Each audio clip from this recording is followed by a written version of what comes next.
Hello, I'd like to speak to you about thatching. This house here, this cottage, is, 1798 was the date it was built, and it was 60 years old when the famine was in Ireland. And I learned skills that I got for thatching. The thinking type of skill was, I was stucco plasterer in London. I worked with two old Londoners, and I learned how to do plumb and dot and how to do run cornices, and where I got my skill in mould making. This is typical of it here, this lamppost. This is Georgian Victorian lamppost, and I cast I made the mould from fiberglass and cast it out. Now I'd like to show you another thing. This is over a Portobello Road in London. This same face, I put it up on YouTube already. And this face here, was, my daughter, I came in one evening and I told her that we were going to have, somebody wanted a gargoyle for over the door of the headquarters of the Tory party, which is in West Kensington. And this is just off Portobello Road. And this face, that's the face, my own. So it's about 35 years old now. And how I'd done that was I put cooking oil around my face, and I got two little cotton buds and straws up my nose, and I with a scrim, ordinary cotton scrim, and white plaster like you do for a broken arm. I just placed that on the scrims and tucked them around the breathing place, and then I just tuck it down like that and out. And I remember the old Londoner that I was doing it for, he looked at it and he said, "That's a young Churchill," he said. He said, "How long have you got that?" I said, I've had it all my life. And he never questioned or looked at me and made the comparison, but he was happy that he had a young Churchill over his door. Now I'd like to tell you about my Viking heritage. And Griffin is a Norwegian Vikings. They were the flag bearers for the Vikings, and they'd be the first off the boat, off the longship. And this is the plaque here. It's two griffins, and they have like a crock of gold or something in between them. The griffin was with like the magpie. Old people that believed in mythology believed that the griffin used to hoard gold, like the magpie used to collect silver items and things like that. That was the kind of a theory. There's Harry Potter they have a griffin in that, and of course the Gryffindor and all that kind of stuff. Now I'd like to show you some of the ridge here on the top. Now this ridge here at the top is made from lime mortar, and how I aged that. You see all the white spots, and it looks very aged, looks ancient. But I painted milk on that, buttermilk. So buttermilk causes its own little fungi, and it ages something. So I wanted to give it a bit of age, and I'd say it looks better now than it did the first day I put it up there. It definitely wouldn't have looked nice just like lime mortar, but it looks a lot better. I'm sure you'd agree with the way I've aged it. It looks pretty ancient now. I'd like to speak about this design here. This is my own design out of my own head. I decided that I would give it a Viking sort of look. So I put this rustic looking wood, and I've made in little pointed things and the same up at top to give it that look of an old Viking long house, as they were called, or meeting house. This is a sheaf of water reed, and this water reed comes from Shannon here in Ireland.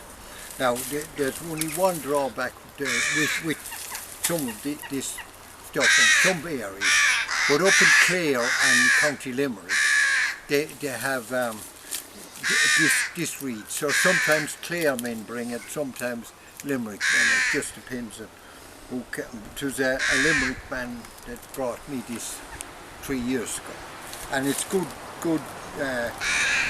reed. It's not probably as good as Norfolk reed, but it's a good second best. Now I'm going to cut up a couple of pieces here to do a little bit of dressing in a little doghouse I've done up there later, and I'm going to cut this. This is an old antique like myself, been around for a while, and as you can see it's quite dilapidated, but it does its job, and I'll demonstrate it now. Now I'll turn it on.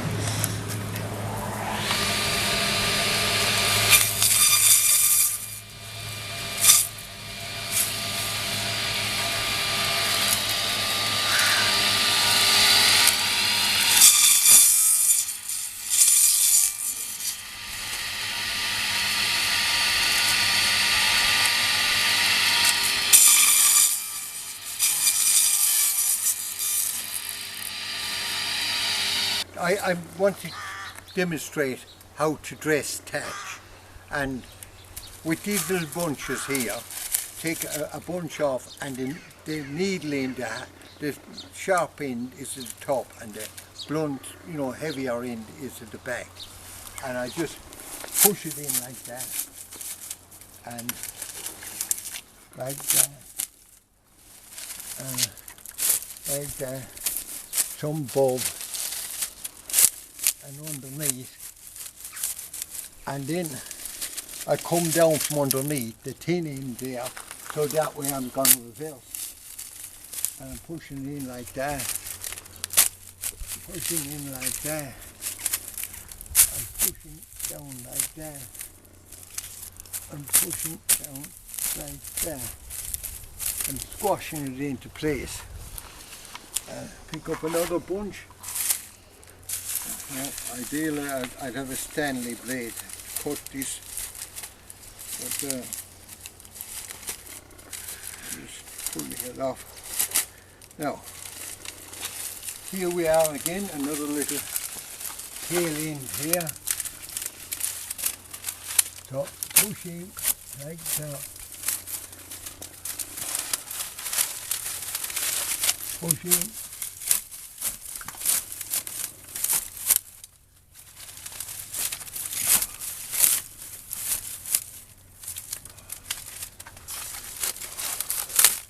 This is awkward because you've got to go in at a strange angle.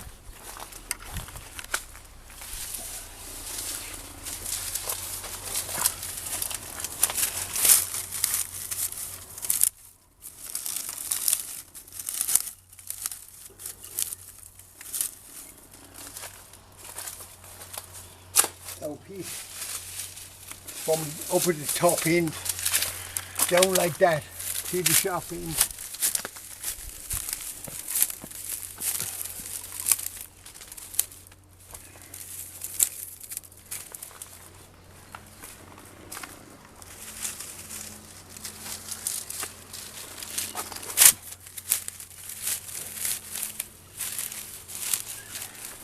And this is the tool thatchers use it's called a lagget. And it's shaped, as you can see, the slope of the roof is shaped. So you dress it up like that, and this side here, tip it down like that, and then beat it down like so. So you get this drip effect. So once the water comes and hits top, it'll go tip and off onto the ground. it up.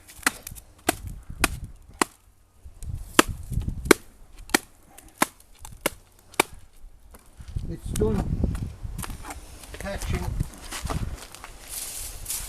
it all with your eye. You follow, you see where it wants something, and then you pack it in.